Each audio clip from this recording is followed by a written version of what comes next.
Hi friends, কেমন আছো সবাই? অ্যাকোয়া প্ল্যানেট বাংলায় তোমাদের স্বাগত জানাই। তোমরা কি নতুন মাছ রাখা শুরু করেছো বা শুরু করবে বলে ভাবছো? কি মাছ নিয়ে শুরু করবে ভেবে উঠতে পারছো না? তো এই নিয়ে আর চিন্তা করতে হবে না।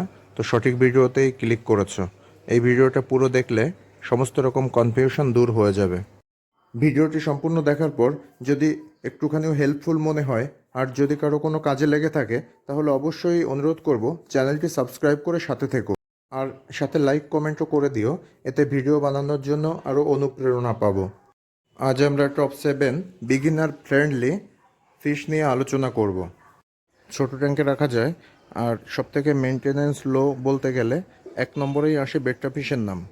বেট্টা ফিশ, যাকে আমরা ফাইটার মাছ বলেও চিনি, এদের সুন্দর সুন্দর পাখনা ও রং দিয়ে সকলের মন মুগ্ধ করে। এরা বাতাস থেকে অক্সিজেন সংগ্রহ করে, তার জন্য আলাদা করে কোনো এয়ারেশনের দরকার হয় না।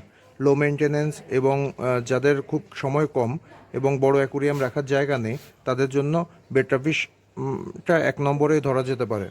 হার্ডি মাছ ও লো মেনটেনেন্সের দিকে 2 নম্বরে যাকে রেখেছি সেটা হচ্ছে মলি মাছ। মলি মাছও বিভিন্ন মিউটেশনের ও বিভিন্ন কালারের হয়ে থাকে।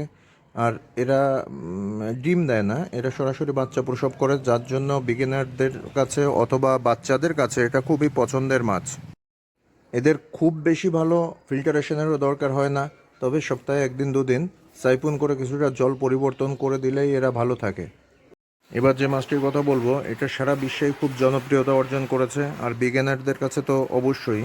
যারা রঙিন মাছ পোষে এই মাছটির নাম জানে না এরকম খুব কমই আছে। সেটা হচ্ছে 3 নম্বরে গাপ্পি মাছ। এরা সাইজে অনেক ছোট হয়, লো মেনটেনেন্স, আর সাইজে ছোট হলেও বিভিন্ন রকম সুন্দর সুন্দর পাখনার জন্য এটা সকলেরই প্রিয়। আর এরও বিভিন্ন রকম মিউটেশন আছে, যেমন red Moscow, black Moscow, tiger guppy, এমন অসংখ্য মিউটেশন, অসংখ্য কালারের গাপ্পি মাছ আছে। আর এরাও লাইভ বাচ্চা দেয়, এরা ডিম দেয় না। এই মাছটি খুবই জনপ্রিয় এবং ট্যাঙ্কে রাখলে ট্যাঙ্কও নোংরাটা কম করে, পরিমাণে খাবারও কম লাগে। তো খুবই জনপ্রিয় মাছের মধ্যে এই একটি, যেটা গাপ্পি মাছ। পরবর্তী বিগিনার ফ্রেন্ডলি যে মাছটি বলবো ওটা নম্বর 4 প্লাটি। প্লাটি মাছ নিয়ে খুব বেশি বলার কিছু নেই। এরা সাধারণত মলি মাছের মতোই দেখতেও, অনেকটা যেমন মলি মাছের মতো, তেমনি খাদ্যাভ্যাস, ব্রিডিং সবই প্রায় মলি মাছের মতোই, কেয়ার ট্রিটমেন্ট সবই। এবার যাওয়া যাক লিস্টের 5 নম্বর মাছ। এটাও বিভিন্ন রকম কালারের হয়, ভীষণ কালারফুল এবং একসাথে গ্রুপে থাকতে খুব পছন্দ করে। সে মাছটি হচ্ছে 5 নম্বর উইডো টেট্রা। মাছটি চ্যাপ্টা ধরনের হয়ে থাকে, লাল, নীল, সবুজ, হলুদ বিভিন্ন কালারের হয় এবং একসাথে গ্রুপে অনেকগুলো রাখলে, ট্যাঙ্কে অনেকগুলো থাকলে খুবই সুন্দর লাগে। গ্রুপ হয়ে চলতে এরা পছন্দ করে, খাবারের পরিমাণও খুব কম লাগে, অক্সিজেনের মাত্রাও কম হলে চলে।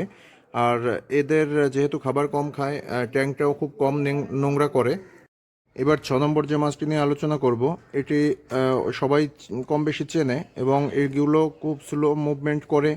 আর এরাও জলটা খুব বেশি নোংরা হতে দেয় না, খাবারও সব ধরনের খাবার খেতে অভ্যস্ত। সেটা হচ্ছে অ্যাঞ্জেল ফিশ। এদের নামের সাথে খুব মিল আছে, দেখতেও অনেকটা অ্যাঞ্জেলের মতোই। তো এরা শুধু বাংলাদেশ ভারত নয়, সমস্ত বিশ্বেই খুবই জনপ্রিয়। এদের শরীরের গঠন ব্যতিক্রমী, আর রঙের জন্য আরও বেশি জনপ্রিয় করে তুলেছে এদের। এরা অ্যাকুরিয়াম খুব কম নোংরা করে ও শান্ত স্বভাবের। এরপর যে মাছটি নিয়ে আলোচনা করব 7 নম্বর এবং আমাদের আজকের ভিডিওর লাস্ট মাছ, এটা হচ্ছে জেব্রা মাছ। এদের গায়ে সাধারণত জেব্রার মতো ডোরাকাটা থাকে, যদিও মিউটেশন করে এখন বিভিন্ন রকম মাছ তৈরি করা হয়েছে। এদের চঞ্চলতা আর কমিউনিটি মানুষের মন কাড়ে, খুব সুন্দর দেখতে হয়। লো মেনটেনেন্স মাছের মধ্যে এটি একটি অন্যতম মাছ এবং এর দামও অনেকটা কম। বন্ধুরা, এই ছিল আজকের আলোচনা। আর ভিডিওটি শেষ করার আগে বলবো, যদি ভালো লেগে থাকে চ্যানেলটি অবশ্যই সাবস্ক্রাইব করে সাথে থাকো, বেল ঘন্টাটি বাজিয়ে দিও, আর লাইক কমেন্ট করে দিও, শেয়ার করে বন্ধুদের দেখার সুযোগ করে দিও। আরও আসবো নতুন নতুন ভালো ভিডিও নিয়ে।